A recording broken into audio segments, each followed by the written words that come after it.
अहो, माझ्या बाबांनी सरकारी नोकरीवाल्या पोरगाचं स्थळ बघितलंय. आज संध्याकाळी भेटायला येणार आहेत. तुझ्या फादरला एकदा फायनल सांगून टाक. कोंबडीत कोंबडी, गावरान कोंबडी, प्रशांत शेठ सोडले तर बाकी सगळी पोरं चमडी आहे का नाही. फादरला सांगून टाक. शेठ, हो कसले शेठ तुम्ही? कोंबड्यांचा धंदा आहे तुमचा. पोल्ट्री फार्मचा बिझनेस असं म्हणतात त्याला, कोंबड्यांचा धंदा नाही. Please talk with respect. Komal, English मध्ये बोललं म्हणजे झालं का सगळं? हो, केव्हापासून सांगते मी तुम्हाला एखादा रिस्पेक्टेबल जॉब बघा. पण नाही, आम्हाला कोंबड्याच विकायच्या आहेत. काय वाईट आहे त्यात? कोमल, तुमचं कसं झालंय माहिती का? मराठी माणसानं व्यवसाय करावा, पण आपल्या घरातल्या मराठी माणसानं व्यवसाय करू नये. त्यानं नोकरीच करायची. हा, अगं तुमच्या या ऍटिट्यूड मुळेच ना खेड्यांपासून मिठाईपर्यंत सगळ्या व्यवसायात बाहेरचे लोक घुसली आहेत. आणि आपण काय करतोय? त्यांच्याकडे नोकऱ्या.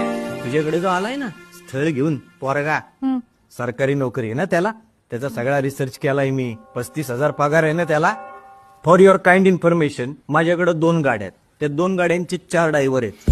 सगळ्यांना मी 35,000 पगार देतो. आणि वरनं बोनस, अंड्याचा क्रेट फुकट.